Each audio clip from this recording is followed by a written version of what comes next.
ಶಹಾಪುರ ನಗರದ ಹೃದಯ ಭಾಗದಲ್ಲಿರ್ತಕ್ಕಂಥ ಗಾಂಧಿ ಚೌಕಿನ ಅಧಿಷ್ಠಾನ ಮೂರ್ತಿಯಾಗಿರ್ತಕ್ಕಂಥ ಮಾತೆ ಕಾಳಿಕಾದೇವಿ ಪಾದಕ್ಕೆ ನಮಸ್ಕರಿಸಿ, ಈ ಜಾತ್ರಾ ಮಹೋತ್ಸವದ ಪ್ರಯುಕ್ತವಾಗಿ ಸಾಗಿ ಬಂದಿರತಕ್ಕಂಥ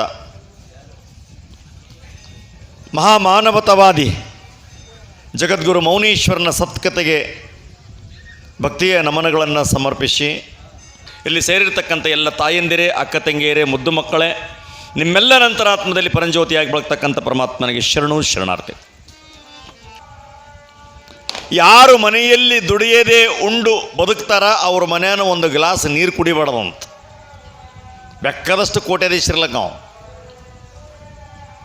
ಸಾಕಷ್ಟು ಸಂಪತ್ತದ, ನಮ್ಮಪ್ಪ ಗಳಿಸ್ಯಾನ, ನಮ್ಮವ್ವ ಗಳಿಸ್ಯಾಳ, ನಮ್ಮ ತಾತ ಗಳಿಸ್ಯಾನ ಅಂತ ತಿಳ್ಕೊಂಡು ಯಾರನ್ನ ಕುಂತು ಮನ್ಯಾಗ ಕಟ್ಟಿ ಮೇಲೆ ಕುಂತು ಟಿ ವಿ ನೋಡ್ಕೊಂತ ಊಟ ಮಾಡ್ತಿರ್ತಾರಲ್ಲ, ಅವ್ರ ಮನೇನ ಒಂದು ಗ್ಲಾಸ್ ನೀರು ಕುಡಿಬೇಡದಂತ. ಯಾರು ದುಡಿದು ಉಣ್ತಾರ, ₹1 ದುಡಿಲಿ, ದಿವ್ಸಕ್ಕೆ ಕೂಲಿ ಕೆಲಸ ಮಾಡಲಿ, ಅವ್ರ ಮನೇನ ಅನ್ನ ಅಮೃತ ಆಗ್ತದಂತ. ಅದಕ್ಕೆ ಮೆಟ್ಟು ಮಾರುವವನಾದರಾಗಲಿ, ಕಟ್ಟಿಗೆ ಮಾರುವವನಾದರಾಗಲಿ, ಕಷ್ಟ ಬಿಟ್ಟು ಉಂಬುವವನ ಮನೆಯ ಮುಷ್ಟಿ ಅನ್ನವೇ ಲೇಸು ಬಸವಣ್ಣ ಅಂತ ಹೇಳ್ತಾನೆ ಮೌನೇಶ್ವರ. ಯಾರು ಕಷ್ಟಪಟ್ಟು ದುಡಿದು ಉಣ್ತಾರ ಅವ್ರ ಮನೇನ ಒಂದಿಷ್ಟು ಅನ್ನ ಉಂಡ್ರೆ ಅಮೃತ. ಯಾರು ಕಷ್ಟ ಬಿಟ್ಟು ಉಂಡು ಬದುಕ್ತಾರೆ ಅವರ ಮನೆಯಲ್ಲಿ ಭಗವಂತನ ವಾಸ ಇರ್ತದೆ. ಕೋಟ್ಯಾಧೀಶ್ವರ ಮನೆಯಾಗ ದೇವ್ರು ಇರ್ತಾನಂತ ಅವರು ತಿಳ್ಕೊಂಡಿರ್ತಾರ ಶ್ರೀಮಂತರು. ಹಿಂದೆ ಒಬ್ಬ ಮಹಾ ಭಕ್ತನಾಗಿ ಹೋದ ರವಿದಾಸ ಅಂತ. ರವಿದಾಸ ಏನು ಮಾಡಿದ? ಕೂಲಿ ಕೆಲಸ ಮಾಡವ. ಬಜಾರ್ನಾಗ ಕುಂತು ಕೂಲಿ ಕೆಲಸ ಮಾಡ್ತಕ್ಕಂಥ ರವಿದಾಸ ದಿವಸ 10-20 ದುಡಿಬೇಕು. ದುಡಿದ್ರಾಗ ಒಂದು ಸಂತಿ ಮಾಡಿ ತಂದು ಭಕ್ತಿಯಿಂದ ದೇವ್ರ ಮುಂದೆ ದೀಪ ಹಚ್ಚಿ ಗಂಡ ಹೆಂಡತಿ ಪ್ರಸಾದ ತೊಗೊತಿದ್ರು. ಒಂದು ಉಪವಾಸ, ಒಂದು ವನವಾಸ, ಒಂದು ಊಟ. ಆ ರವಿದಾಸ ಒಂದು ದಿವಸ ಕೂಲಿ ಕೆಲಸ ಮಾಡ್ಕೊಂತ ಕುಂತಾನ. ಏನೋ ಕೆಲಸ ಮಾಡ್ತಿರ್ತಾನೆ ಬಜಾರ್ನಾಗ. ಆ ಊರಾಗ ಒಬ್ಬರು ಸಾಹುಕಾರಿದ್ರು, ಶಂಕರಪ್ಪ ಸಾಹುಕಾರ ಅಂತ. ಭಾಳ ದೊಡ್ಡ ಸಾಹುಕಾರ ಅವ, ದೊಡ್ಡ ಶ್ರೀಮಂತ. ಮನೆ ತುಂಬ ಬಂಗಾರ, ಕಾರು, ಬಂಗ್ಲೆ, ಜೀಪು ಎಲ್ಲ. ಆ ಸಾಹುಕಾರ ಒಂದು ದಿವಸ ಈ ಕೆಲಸ ಮಾಡ್ತಕ್ಕಂಥ ರವಿದಾಸನ ಸಂಕಟ ಭಾಳ ಪ್ರೇಮ. ಅವನ ಬಳಿ ಹೋದ್ರಂತ ರವಿದಾಸ, ಏನಪ್ಪ ಆರಾಮದೀನಿ ರೀ ಸಾಹುಕಾರ. ನೀವು ಹೆಂಗಿರಿ? ನೀವೇನ್ರಿ ಶ್ರೀಮಂತರು, ಸಾಹುಕಾರ ನೀವು ಆರಾಮೇ ಇರ್ತೀರಿ. ಯಾಕೆ ಸಾಹುಕಾರ ಈ ಕಡೆ ಬಂದ್ರಿ? ಏನಿಲ್ಲಪ್ಪ, ನಾವು ಕಾಶಿಗೆ ಹೊಂಟೀನಿ ಅಂದ. ಈಗ ಯಾಕೆ ರೀ ಸಾಹುಕಾರ? ಸುಮ್ಮನೆ ರೊಕ್ಕ ಅದ ಅಂತ ಕಾಶಿಗೆ ಹೋಗೋರು ಭಾಳ ಮಂದಿ ಯಾರ್ರಿ. ನೀವೆಲ್ಲ ಹೆಣ್ಮಕ್ಳು ಹೋಗಿ ಬಂದಿರಲ್ಲ, ಮತ್ತು ಮೊನ್ನೆ ಹೇಳಿದ್ನಲ್ಲ, ಸಿದ್ದರಾಮಯ್ಯ ಬಸ್ ಫ್ರೀ ಮಾಡ್ಯಾನ. ಭಾಳ ಜನ ನೋಡ್ರಿ, ನೀವು ಪಾಪ ಬಿಟ್ಟು ಬರಲ್ಲ ಕಾಶಿಗೆ ಹೋಗ್ತಾರೆ. ಪಾಪವನ್ನು ಮಾಡಿ ಕಾಶಿಗೆ ಹೋಗಬಾರ್ದು, ಪಾಪ ಮಾಡಿ ಪುಣ್ಯಕ್ಷೇತ್ರಗಳಿಗೆ ಹೋಗಬಾರ್ದು, ಪುಣ್ಯವನ್ನೇ ಮಾಡಿ ಹೋಗ್ಬೇಕಂತ. ಮಠಕ್ಕೆ ಬರ್ತಿರ್ತಾರೆ, ಅಪ್ಪರ ಕಾಶಿಗೆ ಹೊಂಟಿವಿ. ಯಾಕೆ ಹೊಂಟ್ರಿ? ಪಾಪ ಮಾಡಿವ್ರಿ, ಏನು ಸೊಬ್ಬಿಟ್ಟು ಗಂಗಾಗಿ ಜಳಕ ಮಾಡಿ. ಅವು ಕಾಶಿ ಗಂಗಾಗೇನು ಜಳಕ ಮಾಡ್ಲಿಕ್ಕೆ ಹೋಗ್ತಾರಲ್ಲ ಇವರು, ನದಿಯಾಗಿ ಮುಳುಗ್ತಾರಲ್ಲ, ಅವು ಪಾಪಗಳು ತೊಗೊಂಡು ಹೋಗಿರ್ತಾರೆ ಸಂಗಾಟ. ಅವು ಪಾಪಗಳು ಏನು ಮಾಡ್ತಾವಂತ, ಇವ ಜಳಕ ಮಾಡಿ ಅಂಗಿ ಬೀಸ್ತಾನಲ್ಲ, ಅವು ಪಾಪ ಹೋಗಿ ಗಿಡದಾಗ ಕುಂದಿರ್ತಾವಂತ. ಓಸು ಮಾಡಿದ ಪಾಪ ಗಿಡದಾಗ ಕುಂದಿರ್ತಾವಂತ. ಜಳಕ ಮಾಡಿಕೆ ಮತ್ತು ಬರೋ ಟೈಮ್ನಾಗ ಅವನ ಸಂಗಟೆ ಬರ್ತಾವಂತ ಶಾಪುರಕ್ಕೆ ಆಫೀಸ್. ಪಾಪವನ್ನು ಮಾಡಿ ಕಾಶಿಗೆ ಹೋಗಿ ಬಿಟ್ಟು ಬರೋದಕ್ಕಿಂತ ನೀವು ಪುಣ್ಯವನ್ನು ಮಾಡಿ ಶಾಪುರದಾಗಿದ್ದರೆ ಶಾಪುರೇ ಕಾಶಿ ಆಗ್ತವೆ. ಯಾವ ಊರಾಗ ನೀವು ಪುಣ್ಯ ಮಾಡ್ತೀರಿ, ಇಂಥ ಕೆಲಸ, ಧರ್ಮ, ಊಟ ಮಾಡೋರಿ, ಪ್ರಸಾದ, ಪಟ್ಟಿ ಪಳಗಿ, ದಾನ, ಧರ್ಮ, ಭಕ್ತಿ, ಗುರು ಶಿಷ್ಯ, ಅಣ್ಣ ತಮ್ಮ, ಜ್ಞಾನ, ಯಾರು ಭಕ್ತಿಯಿಂದ ಭಗವಂತನ ಕಡೆ ಮುಖ ಮಾಡಿ ಇಟ್ಟುಕೊಂಡು ಪುಣ್ಯದ ಕೆಲಸ ಮಾಡ್ತಿರ್ತಾರ ಆ ಊರೇ ಕಾಶಿ ಆಗ್ತದಂತ. ಕಾಶಿಗೆ ಹೋಗೋದೇ ಬೇಕಾಗಂಗಿಲ್ಲ. ಆ ಕಾಶಿಗೆ ಹೊಂಟಿನಿ ಅನ್ನಂತ ಆ ಶಂಕರಪ್ಪ ಸಾಹುಕಾರ.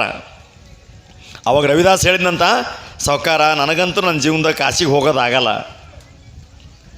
ನಾನು ಬಡವ, ನನ್ನಿಂದ ಸಾಹುಕಾರ ಹೇಳಿದ್ನಂತ ಆಗಲ್ಲ. ನೀವು ಕಾಶಿಗೆ ಹೋದ್ರಿ ಅಂದ್ರೆ ಬರೋ ಟೈಮ್ನಾಗ ಆ ಕಾಶಿ ಗಂಗಾಕ, ಆ ಗಂಗಾದೇವಿಗೆ ನಂದೊಂದು ರೂಪಾಯಿ ಹಾಕ್ರಿ ಅಂದಂತ. ₹1 ಬಂದಿ ಕೊಟ್ಟನಂತ, ಇದನ್ನು ಕಾಶಿ ಗಂಗಾದಾಗ ಹಾಕ್ರಿ, ನದಿಯಾಗ ಹಾಕ್ರಿ. ಅದನ್ನ ಇಸ್ಕೊಂಡಂತ ಕೋಟ್ನಾಗ ಇಟ್ಕೊಂಡಂತ ಶಂಕರಪ್ಪ ಸಾವ್ಕಾರ ಕಾಶಿಗೆ ಹೋದ. ಎಷ್ಟು ಚಂದದ ಕೇಳ್ರಿ ಇದು ಕತೆ. ಇದು ಭಾಳ ಅದ್ಭುತವಾಗಿರ್ತಕ್ಕಂಥ ಒಂದು ಘಟನೆ. ಆ ₹1 ಕಾಶಿಗೆ ಹೋಗಾಗಿ ಇಟ್ಕೊಂಡು ಹೋಗ್ತಾನ ಯಾರು? ಶಂಕರಪ್ಪ ಸಾವ್ಕಾರ. ಅಲ್ಲಿ ಇದ್ದ ಕಾಶಿ ವಿಶ್ವನಾಥನ ದರ್ಶನ ಮಾಡಿದ, ಗಂಗಾ ಜಳಕನೂ ಮಾಡಿದ, ಬಜಾರ್ ಮಾಡಿದ, ಏನು ಬೇಕು ತಿನ್ಬೇಕು ತಿನ್ನಬಾರ್ದು ತಿಂದ ಮಾಡು ಎಲ್ಲಟು ಏನು ಮಾಡ್ಬೇಕು ಎಲ್ಲ ಮಾಡಿದ. ಮಾಡಿ ಇನ್ನೇನು ಊರಿಗೆ ಬರಬೇಕಂತಿರ್ತಾನ, ಕೋಟ್ನಾಗ ಕೈ ಹಾಕಿದ್ದಂತ ₹1 ಬಂದಿ ಸಿಕ್ತಂತ. ಅರೇ ಇದು ಬಂದಿ ಇವ ರವಿದಾಸ್ ಕೊಟ್ಟಿದ್ದು.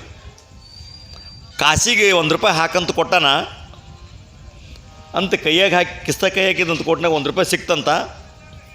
ಬಡ ತೊಗೊಂಡು ಆ ಗಂಗಾ ನದಿ ಬಲ್ಲಿ ನಿಂತನಂತ. ಗಂಗಾ ನದಿ ಬಲ್ಲಿ ನಿಂತು ಅದು ₹1 ತೊಗೊಂಡು ಅವ್ರ ರವಿದಾಸ್ ಏನೋ ಕೊಟ್ಟದು, ಅದ್ರ ಬಲ್ಲಿ ಏನದು ಬಡವ ಅಂತ ತಿಳ್ಕೊಂಡು ಆ ₹1 ತೊಗೊಂಡು ಹಿಂಗಬ್ಬ ನದಿಯಾಗ ಹಿಂಗೆ ಒಗಿಲಕ್ಕೆತ್ತಿದ್ನಂತ. ಒಳಗಿರ್ತಕ್ಕಂಥ ಗಂಗಾ ಮ್ಯಾಲ ಬಂದ್ಲಂತ. ಶಂಕರಪ್ಪ ಸಾವ್ಕಾರ ಅದು ಒಗಿಬೇಡ, ನನ್ನ ಭಕ್ತ ಕೊಟ್ಟದ್ದು ಕೈಯಾಗ ತಾನ್ಲಂತ. ಹೆಂಗದ ಕತೆ ಇದು? ಒಗಿಬೇಡಪ್ಪ, ಅದು ನನ್ನ ಭಕ್ತ, ಸಾಮಾನ್ಯ ಭಕ್ತ ಅಲ್ಲ, ನನ್ನ ಭಕ್ತ ಕೊಟ್ಟದ್ದು, ನದಿಯಾಗ ಒಗಿಬಾರ್ದು, ಕೈಯಾಗಂತ ₹1 ಕೈಯಾಗಿಸ್ಕೊಂಡ್ಲಂತ ಗಂಗಾ. ಇದು 1 ತಿಂಗಳು ಅಲ್ಲೇ ತಿರುಗಾಡ್ಯಾರ. ಯಾರು ನಾಯಿ ಕೇಳಿಲ್ಲ ಇದಕ್ಕೆ ಸಾವ್ಕಾರಕ್ಕೆ, ಯಾರು ಮಾತಾಡಿಸಿಲ್ಲ ಸಾವ್ಕಾರಕ್ಕೆ. ಯಾಕಂದ್ರೆ ಸಾವ್ಕಾರ ಭಗವಂತ ಮೆಚ್ಚುವುದು ಶ್ರೀಮಂತಿಕೆಗಾಗಿ ಅಲ್ಲ, ಭಗವಂತ ಮೆಚ್ಚುವುದು ನಮ್ಮಲ್ಲಿರ್ತಕ್ಕಂಥ ಐಶ್ವರ್ಯಕ್ಕಾಗಲ್ಲ, ಭಗವಂತ ಮೆಚ್ಚುವುದು ನಮ್ಮಲ್ಲಿರ್ತಕ್ಕಂಥ ಭಕ್ತಿಗೆ. ದೇವರಿಗೆ ಅರ್ಥ ಆಗ್ತಕ್ಕಂಥ ಭಾಷೆ ಭಕ್ತಿ. ಅದಕ್ಕೆ ನಾನು ಭಾಳ ಕಡೆ ಹೇಳ್ತಿರ್ತೀನಿ, ಹುಡುಗಾಟಿಗೆ ಒಂದು ಮಾತು ಹೇಳ್ತಿರ್ತೀನಿ. ಈ ಕರ್ನಾಟಕದಾಗ ಭಾಳಷ್ಟು ಕಡೆ ಭಾಷೆಗಳದಾವ್ರಿ. ಬೆಂಗಳೂರು ಮಂಗಳೂರು ಸೈಡ್ ಭಾಷೆ ಎಷ್ಟು ಚಂದ ಇರ್ತದೆ ನೋಡ್ರೇನ್ರಿ. ಅಪ್ಪಾಜಿ ಚೆನ್ನಾಗಿದ್ದೀರೋ, ಹೇಗಿದ್ದೀರಿ, ಯಾವಾಗ ಬಂದಿರಿ, ಎಷ್ಟು ಗಂಟೆಗೆ ಬಂದಿರಿ, ನೀವು ನೆಕ್ಸ್ಟ್ ಟೈಮ್ ಬಂದರೆ ನಮ್ಮ ಮನೆಗೆ ಬರ್ಬೇಕು, ನೆಕ್ಸ್ಟ್ ಟೈಮ್ ಬಂದಾಗ ಹೋಗ್ಬೇಕಂತ. ಈಗಿಲ್ಲ ಅವು ಬೆಂಗಳೂರು ಭಾಷೆ. ಬೆಂಗಳೂರಾಗಿದ್ದರು ಚೆನ್ನಾಗಿದ್ದೀರಾ, ಎಷ್ಟು ಗಂಟೆಗೆ ಬಿಟ್ರಿ ನೀವು, ಎಷ್ಟು ಗಂಟೆಗೆ ಬಂದಿರಿ, ಟಿಫಿನ್ ಆಯ್ತೋ. ನಂಬಲ್ಲಿ ಹಂಗಿಲ್ಲ ರೀ. ಶಾಪುರದಾಗ ಟಿಫಿನ್ ಆಯ್ತಾನಂತ ಕೇಳಂಗೆ ನಡಿ ಮನೆಗೆ ಒಮ್ಮೆ ನಾಷ್ಟಕ್ಕಂತಾರೆ, ನಡಿ ಒಮ್ಮೆ ಒಗ್ಗರಣೆ ಮಾಡಿಸಿ ನಡಿ. ಇದು ಮಂಗಳೂರು ಒಂದು ಮನೆ ಬೇರೆ. ಎಂಥದ ಮಾರ ನೀವು ಎಂತ ಕಡೆ ಬಂದ್ರಿ, ಎಷ್ಟು ಗಂಟೆಗೆ ಬಿಟ್ರಿ, ಎಷ್ಟು ಬೇಡ ನಿದ್ದೆ ಮಾಡಿರಿ, ಮಲಗಿರಿ ಎಲ್ಲಿದ್ರಿ, ಅವು ಹಂಗೆ ಮಾತಾಡ್ತಾವೆ. ಇಲ್ಲಿ ಬೀದರ್ ಜಿಲ್ಲೆ ಅಂತದ, ನಮ್ಮ ಅಣ್ಣವ್ರು ಭಾಳ ನೌಕರಿ ಮಾಡ್ಯಾರ, ಭಾಳ ಚಂದ ಹೇಳ್ತಾರೆ ಅವ್ರು. ಬೀದರ್ಗೆ ಹೋಗ್ಬೇಕು ಭಾಳ ಹೋಗ್ತಿದ್ವಲ್ಲ, ಅವು ಏನಂತ ಗೊತ್ತೇನು, ಶಾಪುರ ಗುರು ಚಂದ ಮಾತಾಡ್ತದಂತವು. ಏನು ಹಂದೆ ನಾಯ ಮುತ್ತೆ ಭಾಳ ಚಂದ ಮಾತಾಡ್ತದಂತ, ಬಂದದ ಹೋಗ್ಯದ ಬಿದ್ದದ ಎದ್ದದಂತ. ಅದು ಭಾಷೆ.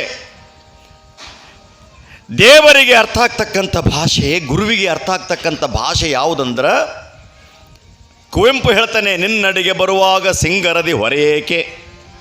ನಿನ್ನ ಗುಡಿಗೆ ಬರಬೇಕಾದ್ರೆ ಶೃಂಗಾರ ಹಾಕಬೇಕು, ನಿನ್ನ ಗುಡಿಗೆ ಬರಬೇಕಾದ್ರೆ ಬಂಗಾರ ಹಾಕಬೇಕು. ನಿನ್ನಡಿಗೆ ಬರುವಾಗ ಶೃಂಗಾರದ ಹೊರೆಯೇಕೆ, ನಿನ್ನಡಿಗೆ ಬರುವಾಗ ಬಂಗಾರದ ಹಂಗೇಕೆ. ನಿನ್ನ ಬಳಿ ಬರಬೇಕಾದ್ರೆ ಬಂಗಾರ ಹಾಕಬೇಕು, ನಿನ್ನ ಬಳಿ ಬರಬೇಕಾದ್ರೆ ಬೆಳ್ಳಿ ಹಾಕಬೇಕು, ನಿನ್ನ ಬಳಿ ಬರಬೇಕಾದ್ರೆ ಮಂತ್ರ ಎದಕ್ಕೆ ಬೇಕು.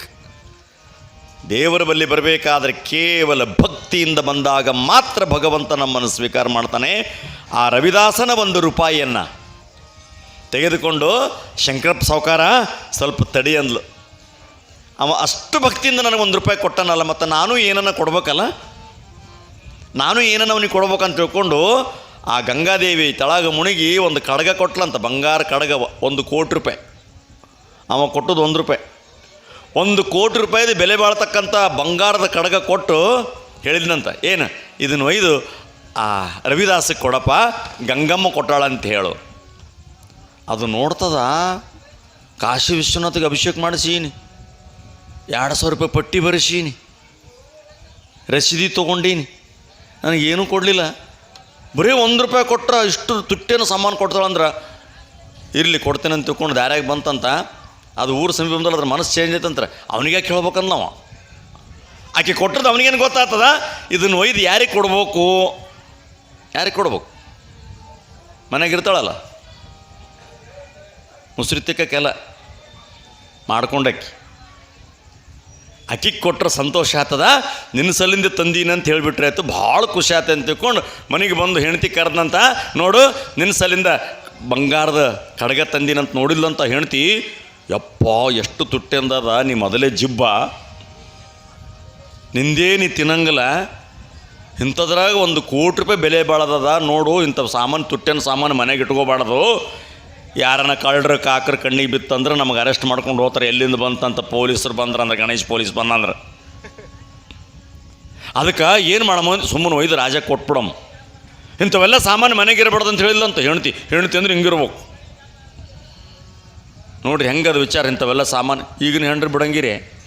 ಅಕಸ್ಮಾತ್ ಕಾಶಿಲಿಂದ ಹೋದಂದ್ರೆ ಏನಂತ ತರ್ಲಿಕ್ಕಪ್ಪ ಅಂತಂದ್ರೆ 3 ದಿವಸ ಚಟ್ಕೊಂಡು ಮೊಕ್ಕೋತಾವೆ. ಅದು ಗಂಡು ಹೊರ ಹೋಗೋದು ಅಡಿಗೆ ಮಾಡ್ಕೊಂಡು ತಾಯಿ ಉಂಡು ಬೋಣೆ ಡಬ್ಬಕ್ಕೆ ಮೊಕ್ಕೋತಾವೆ. ಅವ ಏನು ಮಾಡಿದ, ಬೇಡ ಅಥವಾ ಇಲ್ಲ ಹೋಗಮ್ಮ ರಾಜನೇ ಕೊಡಮ್ಮ ತಿಳ್ಕೊಂಡು ಹೆಣ್ತಿನ ಕರ್ಕೊಂಡು ಆ ರಾಜನ ಬಳಿ ಬಂದ್ರಂತ. ರಾಜ ಕುಂತಿದ್ದಂಥ, ಸ್ವಾಮಿ ಮಹಾರಾಜ, ಅಲ್ಲಿನೂ ಸುಳ್ಳು ಹೇಳ್ತಾನವ. ಏನು, ನಾ ಕಾಶಿಗೆ ಹೋಗಿದ್ದೀನಿ ರೀ ರಾಜ, ನನಗೇನೋ ನಿಮಗೇನೋ ಕೊಡ್ಬೇಕು, ರಾಜನಿಗೆ ಕಾಣಿಕೆ ಕೊಡ್ಬೇಕು ಅಂತ ತಿಳ್ಕೊಂಡು ಒಂದು ಕಡಗ ತಂದೀನಿ ನೋಡ್ರಿ, ಬಂಗಾರ ಕಡಗ ಅಂತ ಕೊಟ್ಟನಂತ. ಅವ ರಾಜ ನೋಡ್ದ, ಏನು ಕಿಮ್ಮತ್ತಿಂದದ, ನನ್ನ ಮ್ಯಾಲೆ ಎಷ್ಟು ಪ್ರೀತಿ ಎಷ್ಟು ಭಕ್ತಿಯಪ್ಪ ನಿನಗೆ, ಭಾಳ ಸಂತೋಷ ಆಯಿತು, ಇದನ್ನು ತೊಗೊಂಡು ನಾ ಏನು ಮಾಡಲಿ, ರಾಣಿ ಕರ್ನಂತ.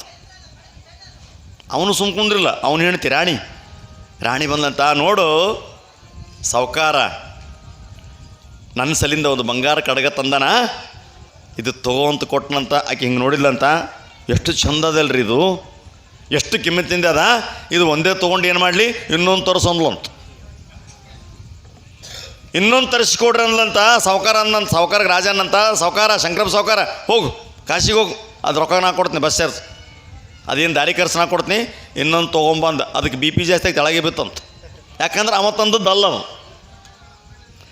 ರವಿದಾಸನ ಭಕ್ತಿಗೆ ಮೆಚ್ಚಿ ಗಂಗಾ ಮಾತೆ ಕೊಟ್ಟದ್ದು. ಹೋಗು ಜಲ್ದಿ ಹೋಗಂದು. ನಿಲ್ರಿ ನಾವು ಅಲ್ಲೇ ಅಂದ. ಅವು ಎಲ್ಲಿ ಸಿಗ್ತಾವೆ ಹೇಳು, ಅಡ್ರೆಸ್ ಕೊಡಂದ. ಅಡ್ರೆಸ್ ಕೊಡ್ಬೇಕಾದ್ರೆ ಗಂಗಾ ಹೊಳಿದೆ ಕೊಡ್ಬೇಕಲ್ಲ, ಹೊಳೆಗೆ ಹೋದ್ರೆ ಕೊಡ್ತಾಳೆ ಅನ್ನಕ್ಕೆ ಯಾರಿಗೆ ಬೇಕಾದ್ರೆ. ಹೆಂಗೆ ಕೊಡಂಗಿದ್ರೆ ಹೊಸ ಮಂದಿ ನಾಳೆಗೆ ಹೋಗ್ತೀರಿ ನೀವು ಪುರಾಣ ಮಂಗಲ್ ಬಿಟ್ಟು. ಇಲ್ಲ ಸ್ವಾಮಿ ನನಗೆ, ಹೋಗು, ಅದೇನು ₹1,00,000 ಖರ್ಚಿಗೆ ಬರಲಿ, ಇಲ್ರಿ ಅಂತ ಹೇಳಿದಾಗ ಅವಾಗ ಆಕೆ ಚೂಟಿದ್ಲಂತ. ಖರೆ ಹೇಳು, ಸತ್ಯವನ್ನೇ ಹೇಳು, ಇಲ್ಲಂದ್ರೆ ರಾಜನ ಕೈಗೆ ಸಿಕ್ಕರೆ ರುಂಡ ಚಂಡ ಆಡ್ತಾನೆ.